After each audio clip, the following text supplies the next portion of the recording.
सम्पन्नताको दिशामा दोस्रो कदम आस्था। इच्छा प्राप्त गर्ने तरिका। आस्था मस्तिष्कको प्रमुख तत्त्व हो। आस्थालाई विचारसित मिलाइदा अवचेतन मस्तिष्कले तत्काल यसको कम्पनलाई महसुस गर्छ। यसलाई यसको आध्यात्मिक समतुल्य स्पिरिचुअल इक्विभ्यालेन्टमा बदल्छ। यसले अनन्त प्रज्ञा इन्फाइनाइट इन्टेलिजेन्सलाई सम्प्रेषित गर्छ। जस्तै प्रार्थना गर्दा यस्तो हुन्छ। सकारात्मक भावनामा सबभन्दा सशक्त भाव आस्था, प्रेम र सेक्स हुन्। विचार गर्ने क्रममा यी तीन मिल्दा त्यो विचार तत्काल अवचेतन मस्तिष्क सबकन्सियस माइन्डसम्म पुग्छ। त्यहाँ यो आध्यात्मिक समतुल्यमा बदलिन्छ, किनकि यसै आध्यात्मिक समतुल्यको क्रियामा प्रज्ञाको प्रतिक्रिया हुन्छ। आस्थालाई कसरी विकसित गर्ने? अब तपाईँलाई आत्मसुझाव अटो सजेसन सम्बन्धी सिद्धान्तको महत्त्वको बारेमा भनिँदैछ। भौतिक या आर्थिक रूपान्तरणमा यो सिद्धान्तले महत्त्वपूर्ण भूमिका निर्वाह गर्छ। आस्था एक मानसिक अवस्था हो। यसले तपाईँलाई आत्मसुझावको सिद्धान्तको प्रयोगद्वारा प्रेरित या निर्मित गर्न सक्छ। आफ्नो अवचेतन मस्तिष्कलाई पटक पटक निर्देश दिएर तपाईँले आफूमा आस्था विकसित गर्न सक्नुहुन्छ। उदाहरणको लागि, तपाईँ आफ्नो उद्देश्यमाथि विचार गर्नुहोस्, जसको लागि तपाईँ अहिले यो पुस्तक पढिरहेको हुनुहुन्छ। तपाईँको लक्ष्य यही हो। तपाईँ इच्छाको अमूर्त इन्ट्यान्जिबल भावलाई धनमा बदल्ने योग्यता प्राप्त गर्न चाहनुहुन्छ। आत्मसुझाव र अवचेतन मस्तिष्क सम्बन्धी अध्यायमा केही निर्देशन गरिएका छन्, जसलाई आत्मसुझाव सम्बन्धी अध्यायमा संक्षेपमा बताइएको छ। यी निर्देशनलाई पालना गरेर तपाईँ आफ्नो अवचेतन मस्तिष्कलाई विश्वास दिलाउन सक्नुहुन्छ। साँच्चै नै तपाईँलाई आफूले चाहेको चिज प्राप्त हुन्छ भन्ने विश्वास हुन्छ। तपाईँको अवचेतन मस्तिष्कले यस विश्वासमा काम गर्नेछ।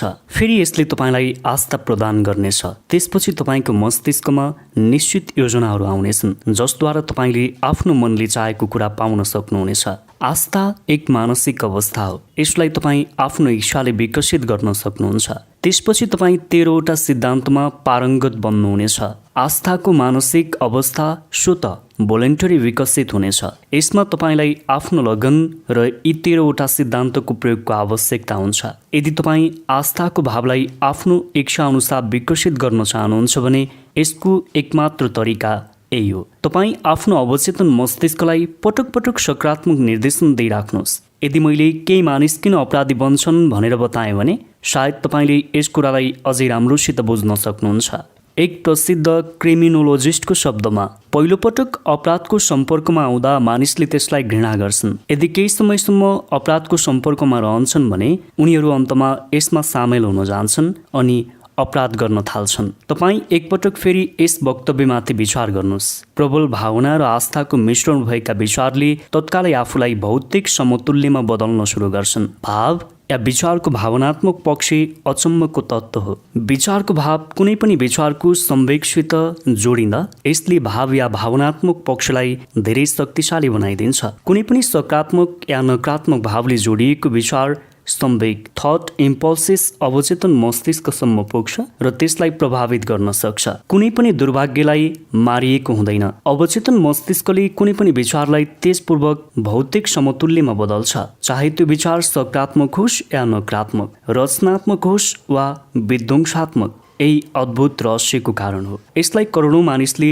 अनुभव गरेका छन्। यो दुर्भाग्यको कारण पनि हो। करोडौँ मानिस छन्, उनीहरू कुनै रहस्यमय शक्तिले आफू विरुद्ध काम गरिरहेको मान्छन्, जसमाथि उनीहरूको नियन्त्रण छैन। त्यसैले गरिबी र असफलतामा बाँच्न अभिशप्त छन्। यस नकारात्मक आस्था या विश्वासको कारण उनीहरू आफ्नो दुर्भाग्यको निर्माता स्वयं बन्छन्। उनीहरूको अवचेतन मस्तिष्कले यस नकारात्मक विश्वासलाई पक्रिन्छ, यसलाई भौतिक समतुल्यको रूप दिन्छ। यहाँ एकपटक फेरि बताउनु उचित हुनेछ, यदि तपाईँ आफ्नो इच्छालाई वास्तविकतामा बदल्न चाहनुहुन्छ भने त्यसलाई अवचेतन मस्तिष्कसम्म पुर्याउनुहोस्। यसको लागि तपाईँको त्यो इच्छा प्रबल र आशावादी हुनुपर्छ। यदि यस्तो हो भने तपाईँ त्यसलाई यसको भौतिक या आर्थिक समतुल्यमा बदल्न सक्नुहुन्छ। आफ्नो आस्था या विश्वास नै तपाईँको अवचेतन मस्तिष्कको क्रियालाई निर्धारित गर्ने तत्त्व हो। आत्मसुझावद्वारा आफ्नो अवचेतन मस्तिष्कलाई धोका दिनुबाट तपाईँलाई कसैले पनि रोक्न सक्दैन। जसरी मैले आफ्नो छोराको अवचेतन मस्तिष्कलाई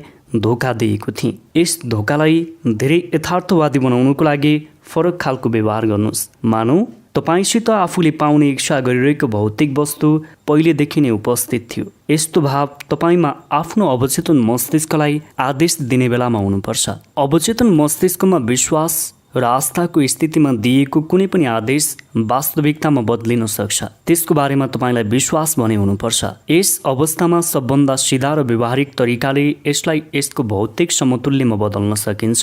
तपाईँलाई भनिसकिएको छ, पहिला तपाईँ सुरुवाती बिन्दुसम्म पुग्नुहोस्, त्यहाँ तपाईँले प्रयोग र अभ्यास गर्न सक्नुहोस्। आफ्नो अवचेतन मस्तिष्कलाई दिने कुनै पनि आदेशलाई तपाईँको आस्थाले बराबर गर्ने योग्यता प्राप्त गर्न सकोस्। पूर्णता अभ्यासबाटै मिल्छ। केवल निर्देशनलाई पढेर पूर्णता आउन सक्दैन।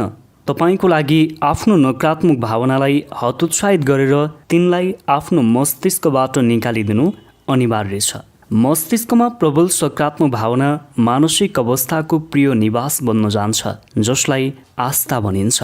त्यसबेला मस्तिष्कले इच्छा अनुरूप अवचेतन मस्तिष्कलाई निर्देशन दिन्छ।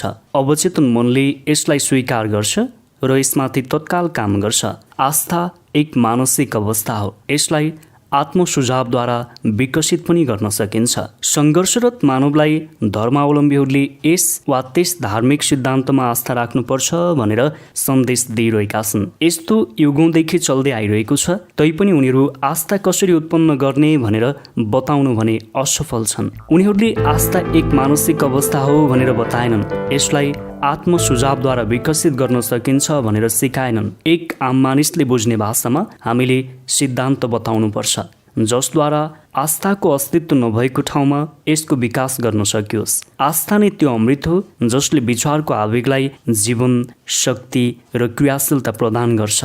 आस्था धन आर्जन गर्ने सुरुको बिन्दु हो। आस्था ती सबै चमत्कार र रहस्यको आधार हो जसलाई विज्ञानको नियमको आधारमा स्पष्ट गर्न सकिँदैन। आस्था असफलताको एकलौटी उपचार हो। आस्था त्यो तत्त्व या रसायन हो जसलाई प्रार्थनासित मिलाइदा व्यक्तिले अनन्त प्रज्ञासहित आफूसँग सिधै संवाद गर्छ। आस्थाले व्यक्तिको सीमाबद्ध मस्तिष्क फाइनाइट माइन्डद्वारा निर्मित भएका विचारलाई आध्यात्मिक समतुल्यमा रूपान्तरित गर्छ। आस्था एकलौटी माध्यम हो जसद्वारा मानिसले अनन्त प्रज्ञाको दैविक शक्तिलाई उपयोग र प्रयोग गर्न सक्छ।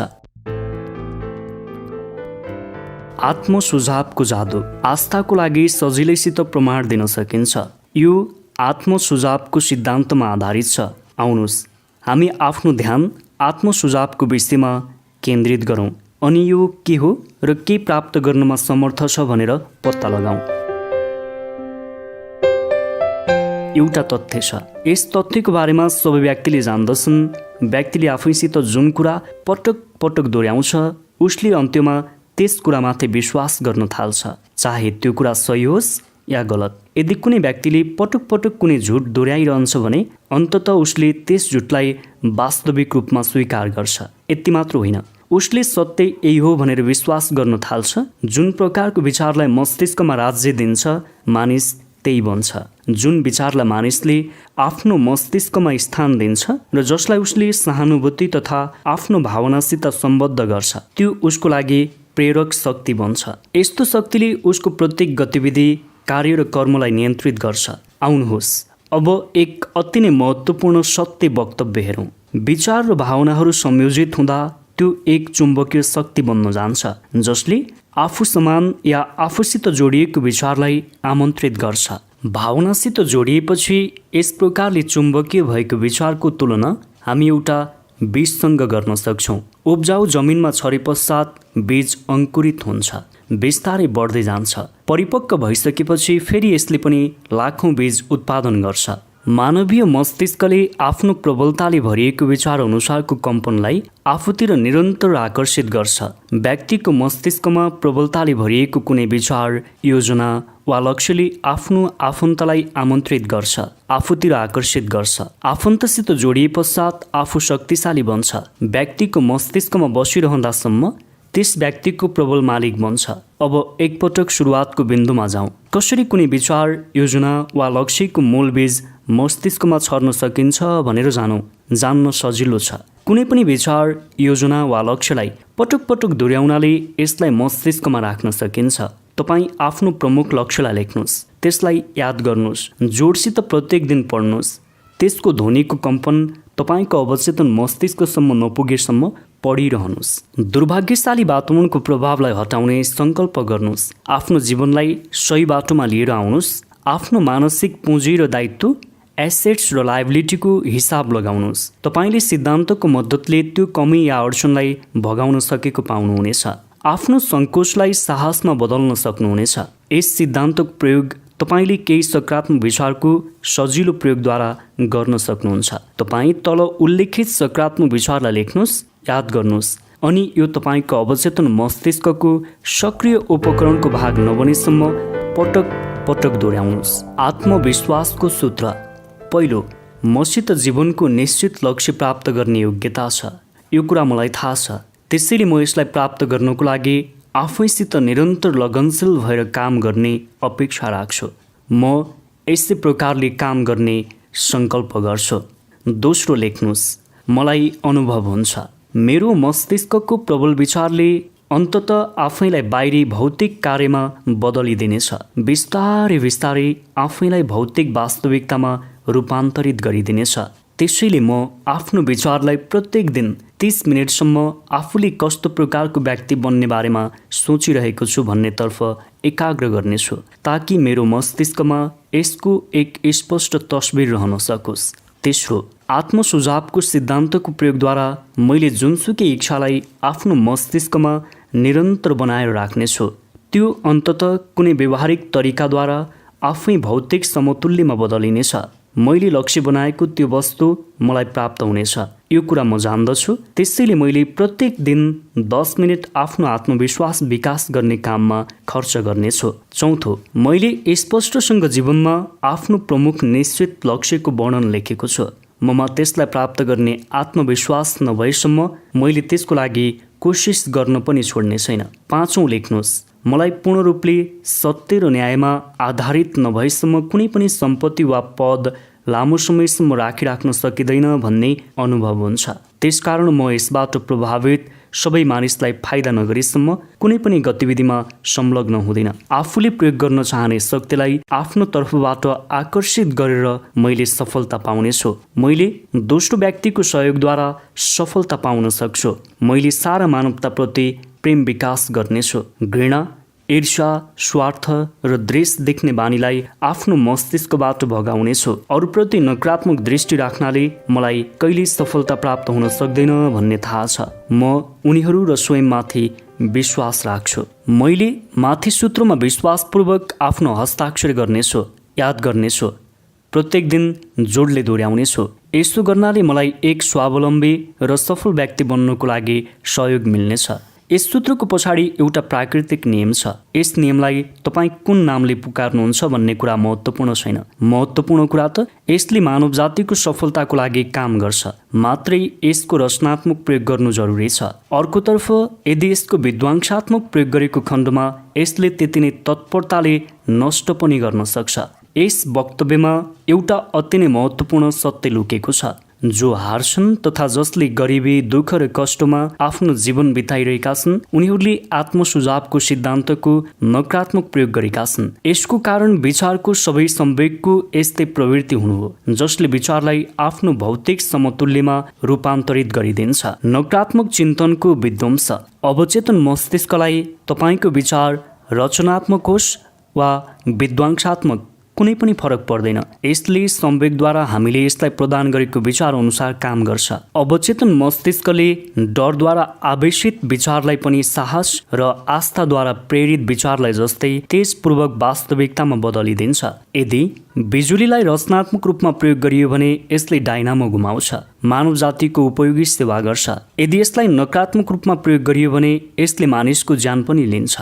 यस्तै गरी आत्मसुझावको नियमले तपाईँलाई सुख, शान्ति र समृद्धि दिन सक्छ, वा यसले तपाईँलाई दुःख, असफलता र मृत्युको खाडलमा फ्याँक्न पनि सक्छ। यो कुरा तपाईँ यसलाई कति हदसम्म लागू गर्न सक्नुहुन्छ भन्ने कुरामा निर्भर गर्छ। यदि तपाईँ आफ्नो मस्तिष्कमा डर, शङ्का र अविश्वास भर्नुहुन्छ? यदि त्यस्तो हो भने तपाईँमा अनन्त प्रज्ञाको शक्तिसहित जोडिने र त्यसको प्रयोग गर्ने सामर्थ्य छैन भन्ने बुझ्नुपर्छ। किनभने आत्मसुझावको नियमले यस अविश्वासको भावलाई स्वीकार्नेछ अनि तपाईँको अवचेतन मस्तिष्कले यसलाई भौतिक समतुल्यको साँचोमा ढालिदिनेछ। आत्मसुझावको नियमले तपाईँलाई माथि उठाउन सक्छ, तल खसाल्न पनि सक्छ। तपाईँले आफ्नो विचारको पाललाई कतातिर बाँध्नु भएको छ भन्नेमा भर पर्छ। आत्मसुझावको नियमद्वारा कुनै पनि व्यक्तिले उपलब्धिको कल्पनातीत उचाइ छुन सक्छ। यो तथ्य यस कवितामा राम्ररी अभिव्यक्त हुन्छ। आफूमा साहस नभएको सोच्नुभयो भने तपाईँले आफूमा साहस पाउनुहुन्न। आफूमा साहस नभएको सोच्नुभयो भने तपाईँले आफूमा साहस पाउनुहुन्न। यदि तपाईँ जित्न चाहनुहुन्छ भने तपाईँको जित निश्चित हुनेछ। तपाईँले जित्ने लगभग तय हुनेछ। यदि यस चिजमा अवश्य हार्छु होला भन्ने सोच्नु भएको छ भने तपाईँ हारिसकेको हुनुहुनेछ। यदि तपाईँ जित्न चाहनुहुन्छ भने तपाईँको जित निश्चित हुनेछ। किनकि संसारमा हामीले पाएका छौँ सफलता कुनै व्यक्तिको इच्छाबाट सुरु हुन्छ।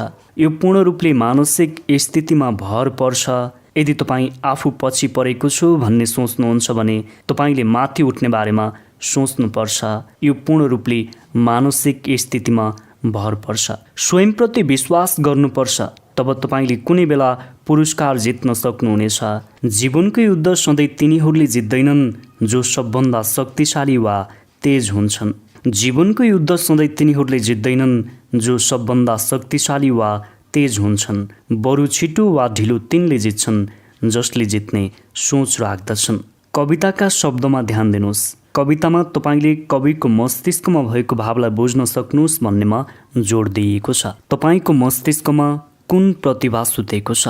तपाईँको मस्तिष्कमा कतै न कतै प्रतिभाको बीज लुकेको छ। त्यो सुतेको अवस्थामा छ। त्यसलाई जगाइयो र काममा खटाइयो भने त्यसले तपाईँलाई उचाइमा लैजानेछ। त्यस उचाइमा लानेछ जसलाई पाउने बारेमा तपाईँले सपनामा पनि सोच्नु भएको छैन। महान सङ्गीतकारले भायोलिनको तारबाट सङ्गीतको सुन्दर लहर छेड्न सके जस्तै तपाईँले पनि आफ्नो प्रतिभालाई जगाउन सक्नुहुन्छ। अहिले त्यो प्रतिभा तपाईँको मस्तिष्कमा सुतेको छ। यसको माध्यमले तपाईँ स्वयंलाई माथितिर लिएर जान सक्नुहुनेछ। आफूले प्राप्त गर्न चाहेको लक्ष्यलाई प्राप्त गर्न सक्नुहुन्छ। अब्राहम लिङ्कन 40 वर्षको उमेरसम्म आफूले हात हालेको काममा असफल रहे। उनी खासै चर्चामा नआएको ठाउँबाट आएका अपरिचित व्यक्ति थिए। जीवनमा महान अनुभव नहुँदासम्म त्यस अनुभवले उनको मन मस्तिष्कमा सुतेको प्रतिभालाई जगाएन। प्रतिभा जागेपछि उनी संसारका महान मानिसमध्ये एक बने। उनको अनुभव दुःख र प्रेम भावले जोडिएको थियो। त्यो एन रुटलेजको माध्यमद्वारा बाहिर आयो। रुटलेज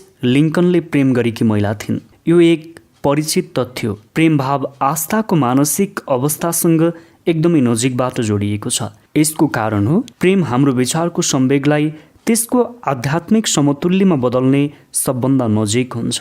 आफ्नो शोधको क्रममा एउटा अचम्मको कुरा पाइयो। लगभग सबैको सफलताको पछाडि कुनै न कुनै महिलाको प्रेमको प्रभाव स्पष्ट रूपले थियो। सयकडौँ सफल मानिसको जीवन र उपलब्धिको विश्लेषणबाट यो थाहा हुन्छ। यदि तपाईँ आस्थाको शक्तिको प्रमाण चाहनुहुन्छ भने यसको प्रयोग गर्ने पुरुष तथा महिलाको उपलब्धिको अध्ययन गर्नुहोस्। यस सूचीमा सबभन्दा माथि नजोरनको नाम आउँछ। इसाई धर्मको आधार आस्था हो। चाहे जतिसुकै मानिसले यो महान शक्तिको अर्थ गलत ढङ्गले विश्लेषण गरेका किन नहुन्। जिसस क्राइस्टको शिक्षा र उपलब्धिको सार, जसलाई चमत्कारको रूपमा पनि विश्लेषण गर्न सकिन्छ, आस्था नै हो। यदि चमत्कार जस्तो कुनै चिज छ भने यो केवल आस्थाको मानसिक अवस्थाद्वारा हुन सक्छ। आउनुहोस् अब हामी एकजना चर्चित व्यक्तिको जीवनमा आस्थाको शक्तिलाई हेरौँ। ती व्यक्तिलाई पुरै मानव सभ्यताले राम्ररी जान्दछ। उनको नाम हो महात्मा गान्धी। उनमा आस्थाको सम्भावनाको सबभन्दा चमत्कारी उदाहरण देख्न सकिन्छ। आफ्नो समयमा गान्धीसित भए जति शक्ति अन्य कुनै जीवित व्यक्तिमा थिएन। यति हुँदाहुँदै पनि उनीसित शक्तिको कुनै पारस्परिक औजार थिएन, जस्तै धन, युद्धको जहाज, सिपाही वा युद्धका हतियार। गान्धीसँग पैसा थिएन, घर थिएन, उनीसित सुट पनि थिएन।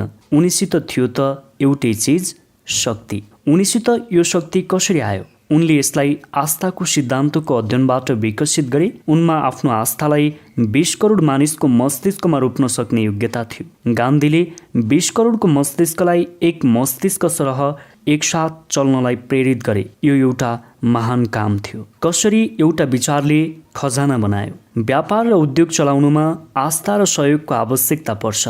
यो तथ्य रोचक र लाभदायक पनि छ। हामी एउटा घटनाको विश्लेषण गरौँ। त्यस घटनाले हामीलाई कसरी उद्योगपति र व्यापारीले धेरै धन कमाए भनेर देखाउँछ। उनीहरूले लिनुभन्दा पहिले दिने तरिकाबाट यस्तो गरेर देखाए भन्ने बताउँछ। घटना सन् 1900 को हो। युनाइटेड स्टेट्स स्टिल कर्पोरेसन बन्दै थियो। तपाईँले यो घटना पढ्दा मूलभूत तथ्यलाई आफ्नो मस्तिष्कमा राख्नुहोस्। बल्ल तपाईँले कसरी विचार ठुलो खजनामा बदलिन सक्छ भनेर थाहा पाउन सक्नुहुनेछ। युनाइटेड स्टेट्स स्टिल कर्पोरेसनको निर्माणको यो घटनाले तपाईँलाई धेरै कुरा सिकाउँछ। यदि तपाईँलाई व्यक्तिको विचारको माध्यमले वा सोचेर धनी बन्न सक्छ भन्ने बारेमा अलिकति पनि शङ्का छ भने यस घटनाले तपाईँको मनबाट शङ्कालाई भगाइदिन्छ। तपाईँले युनाइटेड स्टेट्स स्टिलको घटनामा यस पुस्तकमा बताइएको सिद्धान्तको प्रयोग पाउनुहुन्छ। जोल लबेलले न्युयोर्क ओल्ड टेलिग्राममा नाटकीय रूपले विचारको शक्तिको अद्भुत वर्णन गरेका छन्। अनुमति लिएर यसलाई यहाँ प्रकाशित गरिँदैछ। $1 बिलियन को जबरजस्त भाषण।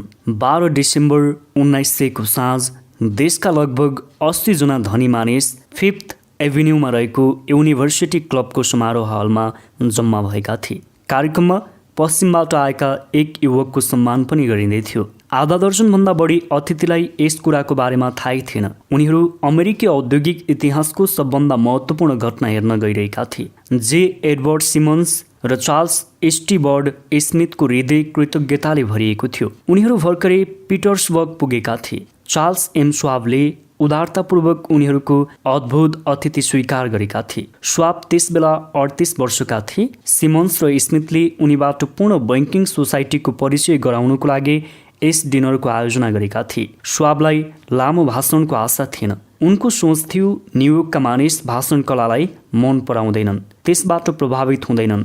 यदि उनी स्टिलम्यान, ह्यारीम्यान र वाल्टर विट जस्ता श्रोतालाई बोर गर्न चाहँदैनन् भने आफ्नो भाषण 15 या 20 मिनटमा सीमित राख्दा राम्रो हुन्छ। कार्यक्रममा जोन पियरपोन्ट मार्गन आफ्नो उच्च पदको कारण स्वाबको दाहिने हात थिए। उनी पनि यस समारोहमा उपस्थित भएका थिए। उनी त्यहाँ केही समय मात्र बसे। कार्यक्रममा प्रेस र जनताको उपस्थिति महत्त्वहीन थियो। कतिसम्म भने अघिल्लो दिन यस समारोहको उल्लेख कुनै पनि पत्रिकामा छापिएन। अतिथिहरूको डिनर कार्यक्रम सकियो। यस बीचमा धेरै कम चर्चा भयो। जति भयो त्यो पनि तनावको वातावरणमा। यस बेलासम्म धेरै कम ब्याङ्कर र ब्रोकरले स्वाबसित भेट गरेका थिए। उनलाई कुनै पनि अतिथिले राम्ररी चिन्दैनथे। तर स्वाबको भाषण सकिएपछि साँझ समाप्त हुनुपूर्व सबै अतिथिको अवस्था बदलियो। फलस्वरूप $1 बिलियन को युनाइटेड स्टेट्स कर्पोरेसनको बीज रोपियो। इतिहासको दृष्टिकोणले दुर्भाग्य नै भन्नुपर्छ। त्यस डिनरमा चार्ल्स स्वाबले दिएको भाषण कुनै रेकर्ड छैन। सायद उनले एक घरेलु भाषण दिए होलान् जसमा व्याकरणको केही गल्ती भयो होला। स्वाब भाषाको शुद्धतामा बढी ध्यान दिँदैनथे। सायद त्यस भाषामा सुक्ति र चुड्किला पनि मिसिएको थियो होला। यसबाहेक उनमा एक प्रबल शक्ति अवश्य थियो जसमा ती $5 बिलियन लगभग सम्पत्ति भएको श्रोतामा अविस्मरणीय प्रभाव पार्यो। स्वाबले 90 मिनटको भाषण दिएका थिए। भाषण समाप्त हुँदा श्रोताहरू मन्त्रमुग्ध थिए। मार्गनले स्वाबलाई झ्यालको छेउमा छुट्टी लगे। त्यहाँ 1 घण्टासम्म चर्चा गरे। स्वाबको व्यक्तित्वको जादुले पुरै शक्तिका साथ काम गरिरहेको थियो। यसभन्दा महत्त्वपूर्ण त उनको भाषण पूर्ण र स्पष्ट थियो। उनले स्टिलको विस्तारको लागि आफ्नो भनाइ प्रस्तुत गरेका थिए। मानिसहरूले उच्च पदमा रहेका मार्गनलाई उनले स्टिलको लागि पनि ट्रस्ट बनाउन् भनेर मनाउने कोसिस गरिरहेका थिए। जसरी बिस्कुट, रबर, व्हिस्की, तेल वा च्युइङगमका लागि उनका ट्रस्ट बनेका थिए। जोन डब्ल्यू र गेट्स ग्याम्बलरले पनि यसको प्रस्ताव राखेका थिए। मार्गनलाई उनीहरूको प्रस्तावमा विश्वास थिएन। बिल र जिम मुर शिकागोमा स्टकमा लागेका मानिस थिए। उनीहरूले एउटा ट्रस्ट र क्रेकर कर्पोरेसन बनाइसकेका थिए। उनीहरूले पनि मार्गनलाई यस्तै प्रस्ताव राखेका थिए। यसमा उनीहरू असफल भए। अल्बर्ट एच ग्यारी नामक वकिल पनि यही चाहन्थे। उनको कुराको पनि त्यति प्रभाव पर्न सकेन। केवल स्वाबको वाकपटुताले नै जेपी मार्गनलाई उचाइसम्म लैजान सक्यो। स्वाबबाट उनले यस साहसिक आर्थिक कामको जबरजस्त परिणाम निक्लनेछ भन्ने थाहा पाए। साँच्चै भन्ने हो भने सजिलैसित पैसा कमाउने मानिसको दृष्टिमा यस्तो विचार एक पागलपनले भरिएको थियो। ट्रस्ट अवधारणा एक पिँढी पहिले सुरु भएको थियो। यसले स्टिल जगतमा हजारौं साना र केही धराशायी भइसकेका कर्पोरेसनमा लगानी गरेर प्रयोग गरिसकेको थियो। यस्तो खालको व्यापार पाइरेट जोन डब्ल्यू गेट्सद्वारा खोजिएको तरिकाबाट सम्भव भएको थियो। सानो कम्पनीको श्रृङ्खलालाई गेट्सले पहिले नै अमेरिकन स्टिल र मार्गनसित मिलेर फेडरल स्टिल कम्पनी बनाएका थिए। यदि यिनको तुलना एन्ड्रयू कार्नेगीको विशालकाय ट्रस्टसित गर्यौं, जसको 53 जना मालिक र सञ्चालक थिए भने अन्य ट्रस्टका सारा कम्पनी र कर्पोरेसन साना थिए। उनीहरू सबै मिलेर पनि कार्नेगीको साम्राज्यमा पुग्न सक्दैनथे। मार्गन यो कुरा जान्दथे, कार्नेगी पनि जान्दथे। मार्गनको एस्किबो क्यासलको शानदार उचाइलाई कार्नेगीले पहिले त रोचकतापूर्वक हेरे, पछि चिडिए। मार्गनको सानो कम्पनी उनको व्यापारमा प्रवेश गरिएको देखेर उनी चिडिएका थिए। यो प्रयास अधिक साहसिक देखेर कार्नेगी क्रोधित बने। उनले प्रतिशोध लिन सुरु गरे। आफ्नो प्रतियोगिताका प्रत्येक मिलको नक्कल गर्ने निर्णय गरे। अहिलेसम्म उनले वायर, पाइप, हुप, एसिड कुनैमा पनि रुचि देखाएका थिएनन्। यसको सट्टा उनी यस प्रकारको कम्पनीलाई स्टिल बेच्नमै सन्तुष्ट थिए। उनी ती कम्पनीलाई आफ्नो इच्छा अनुसारको आकारमा ढाल्न दिन्थे। अब आफ्नो प्रमुख तथा योग्य लेफ्टिनेन्ट स्वापको सहयोगले उनी आफ्नो शत्रुलाई बर्बाद गर्ने लक्ष्य बनाइरहेका थिए। चार्ल्स एम स्वापको भाषणले मार्गनको समस्याको जवाब प्राप्त भयो। कार्नेगी बिना बनाएको कुनै पनि ट्रस्ट जोसित सबभन्दा ठूलो स्टिल कम्पनी थियो, वास्तवमा ट्रस्ट भन्न सकिँदैन। 12 डिसेम्बर 1900 को साँझ स्वापको भाषणमा विशालकाय कार्नेगी साम्राज्यलाई मार्गनको टेन्टमा ल्याउन सकिने कुराको कुनै दाबी वा सङ्कल्प गरिएको थिएन। त्यस दिन स्वाबले स्टिलको भविष्यको बारेमा चर्चा गरे। यस्तो एउटा सिस्टम बनाउनमा जोड दिए जसमा सक्षमता होस्, विशेषता होस्, वस्तुमा प्रयासको एकाग्र होस्, ओभरहेड र प्रशासनिक मन्दीमा बचत होस्, विदेशी बजारमा सफल प्रवेश होस्। यति मात्र होइन, उनले उपस्थित मानिसलाई उनीहरूले पाइरेसीमा गल्ती गरेका छन् भनेर बताए। उनले आफ्नो व्यापारको वर्तमान लक्ष्य व्यापारमा एकाधिकार बनाउनु, मूल्य बढाउनु र यस पूरा प्रक्रियामा स्वयंलाई ठूलो लाभांश दिनुभएको तर्फ पनि सङ्केत गरे। स्वाबले रोचक तरिकाले उनीहरूको सिस्टमको आलोचना गरे। उनले आफ्ना श्रोतालाई यस प्रकारको नीतिमा दूरदर्शिता भएको बताए। यसले बजारलाई सङ्कुचित गरिरहेको दाबी गरे। उनले भने स्टिलको मूल्य कम गर्नाले बजारको विस्तार हुनेछ, स्टिलको अधिक उपयोग खोज गरिनेछ, विश्व व्यापारको एक ठूलो भाग उनीहरूको झोलामा आउनेछ। वास्तवमा स्वाबलाई यो कुरा थाहै थिएन। उनको उद्देश्य पूरा हुनुमा धेरै समय लागेन। त्यो रात्रि भोज पचाउन मार्गनलाई करिब 1 हप्ता लाग्यो। उनले आफैमा यसको परिणाम आर्थिक अपच हुने छैन भन्ने विश्वास गरे। उनले स्वाबलाई बोलाए। कार्नेगीका प्रेसिडेन्ट स्वाबलाई उनले सङ्कुचित पाए। स्वाबले सङ्केत पनि यस्तै गरेका थिए। उनका अनुसार कार्नेगीले आफ्नो कम्पनीको विश्वसनीय प्रेसिडेन्टले वाल स्ट्रिटको सम्राटसित भेट गरेको मन पराउने थिएनन्। कार्नेगीले वाल स्ट्रिटतर्फ पहिल्यै कदम राख्ने कसम खाएका थिए। पछि फेरि स्वाब फिलाडेल्फियामा भ्याली भ्यू होटलमा रहँदा जेपी मार्गन पनि त्यसै समय त्यही होटलमा रहने तय भयो। स्वाब आउँदा मार्गन दुर्भाग्यले न्युयोर्कको आफ्नो घरमा बिरामी थिए। मार्गनको आग्रहमा स्वाब उनलाई भेट्न न्युयोर्क गए। मार्गनको लाइब्रेरीमा ती दुईको भेट भयो। केही आर्थिक इतिहासकारको विश्वास अनुसार यस नाटकको सुरुदेखि अन्त्यसम्म मञ्चका निर्देशक एन्ड्रयू कार्नेगी थिए। स्वाबको डिनरदेखि उनको प्रसिद्ध भाषण तथा स्वाब र मार्गनको भेटघाटसम्मको सबै घटना चतुर कार्नेगीको मस्तिष्कको उपज थियो। सत्य भने यसभन्दा ठिक विपरीत थियो। यस सम्झौताको अन्तिम रूप दिनको लागि बोलाइँदा स्वाब लिटल बोस एन्ड्रयू कार्नेगीले यसलाई मान्नेछन् या छैनन् भनेर जान्दथे। उनले बेच्ने प्रस्तावको बारेमा सोच्ने छन् या छैनन् भनेर जान्दथे। खास गरी ती मानिस जोसित उनी नराम्रोसँग चिडिन्थे मान्नेछन् या छैनन् भनेर पनि जान्दथे। स्वाबले त्यस भेटमा आफ्नै लेखाइमा कपर प्लेटको आँकडाको 6वटा सिट लगेर गए, जसमा यस नयाँ ट्रस्टका प्रत्येक स्टिल कम्पनीको आर्थिक मूल्य र त्यसको सम्भावित आर्थिक क्षमता के थियो भन्ने बारेमा लेखिएको थियो। 4 जना मानिस त्यस आँकडालाई विश्लेषण गर्दै पुरै रात बसिरहे। तीमध्ये सबभन्दा प्रमुख व्यक्ति मार्गन थिए। उनलाई धनको दैवी अधिकारमा दृढ विश्वास थियो।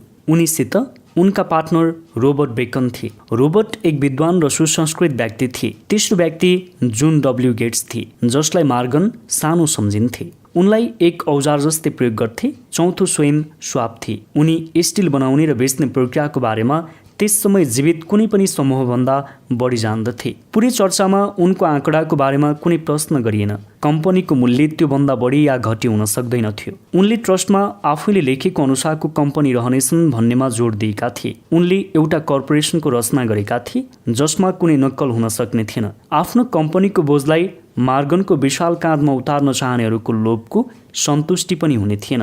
बिहान भएपछि मार्गन छलफलबाट उठे, आफ्नो कम्मर सिधा पारे। उनमा अब एउटै प्रश्न बाँकी रहेको थियो, के तपाईँ एन्ड्रयू कार्नेगीलाई बेच्नको लागि राजी गर्न सक्नुहुन्छ भन्ने लाग्छ? उनले स्वाबसँग सोधे। स्वाबले उत्तर दिए, म कोसिस गर्नेछु। यदि तपाईँ उनलाई बेच्नको लागि राजी गर्नुहुन्छ भने मैले खरिद गर्नेछु, मार्गनले जवाफ दिए। यहाँसम्म सबै कुरा ठिक थियो, तर के कार्नेगीले बेच्लान्? यदि बेच्न राजी भयो भने उनले बदलामा कति रकम माग्लान्? मार्गनको 32 करोड डलर उनले कुन रूपमा चाहनेछन्? कमन या प्रिफर्ड स्टकको रूपमा, बोन्ड या नगदको रूपमा? कसैले पनि $1 बिलियन को 32% नगदमा दिन सक्दैनथे। जनवरीमा वेस्टचेस्टरमा सेन्ट एन्ड्रयुज लिङ्क्समा गल्फ खेल भइरहेको थियो। एन्ड्रयू कार्नेगीले चिसोबाट बस्न स्वेटर लगाएका थिए। कार्नेगीको हौसला जारी राख्न चार्ली निरन्तर बोलिरहेका थिए। स्वाब पनि त्यही उपस्थित थिए। कटेजको आरामदायी न्यानोमा नबसेसम्म व्यापारको बारेमा उनीहरू बीच कुराकानी भएन। स्वाबले त्यही वाकपटुता अपनाए जसबाट उनले केही समय पहिला 80वटा कम्पनीलाई मन्त्रमुग्ध पारेका थिए। उनले कार्नेगीलाई आरामपूर्वक रिटायर हुने सुनौलो सपना बताए। कार्नेगीको सामाजिक इच्छालाई सन्तुष्ट गर्नको लागि करोडौँ अरबौँको उल्लेख गरे।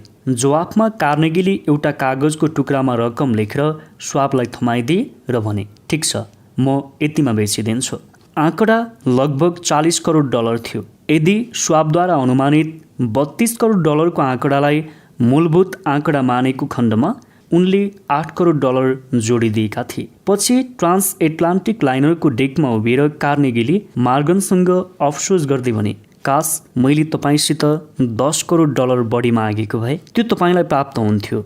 मार्गनले उनलाई खुसी हुँदै बताए। यस सम्झौताले सनसनी फैलियो। एक ब्रिटिस संवाददाताले यसको खबर दिए। विदेशी स्टिल जगत अचम्मित भयो। एलको प्रेसिडेन्ट ड्याडलीले घोषणा गरे, यदि देशमा निर्माण सम्बन्धी नियम बनाइएन भने आगामी 25 वर्षमा वाशिङटनमा एक सम्राटले शासन गर्नेछ।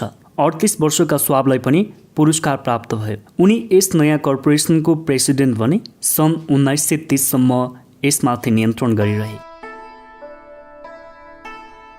सम्पन्नता विचारबाट सुरु हुन्छ। तपाईँले भर्खरै एउटा नाटकीय घटना पढ्नुभयो। त्यो घटना इच्छालाई आफ्नो भौतिक समतुल्यमा रूपान्तरित गर्न सकिन्छ भन्ने कुराको उदाहरण हो। यो कर्पोरेसन एक व्यक्तिको मस्तिष्कमा उत्पन्न भएको थियो, जसअनुसार सङ्गठनमा योजनाद्वारा स्टिल मिल सामेल गरियो। यसबाट सङ्गठनलाई आर्थिक स्थिरता प्राप्त भयो, जुन एक मानिसको मस्तिष्कको उपज थियो। उसको आस्था, इच्छा, कल्पना र लगनको फल थियो, जसको कारण युनाइटेड स्टेट्स स्टिलको निर्माण भयो। एकपटक कानुनी रूपले अस्तित्वमा आए पश्चात कर्पोरेसनले जति स्टिल मिल र यान्त्रिक उपकरण प्राप्त गर्यो ती सबै त्यति महत्त्वपूर्ण थिएनन्। सावधानीपूर्वक गरिएको विश्लेषणले कर्पोरेसनद्वारा प्राप्त गरिएको सम्पत्तिको अनुमानित मूल्य लगभग $600 मिलियन बढीको थाहा भयो। यसको कारण भनेको सबै सम्पत्ति एक व्यवस्थापनको नियन्त्रणमा आउनु थियो। अर्को शब्दमा चार्ल्स एम स्वाबले आफ्नो विचार र आस्थाद्वारा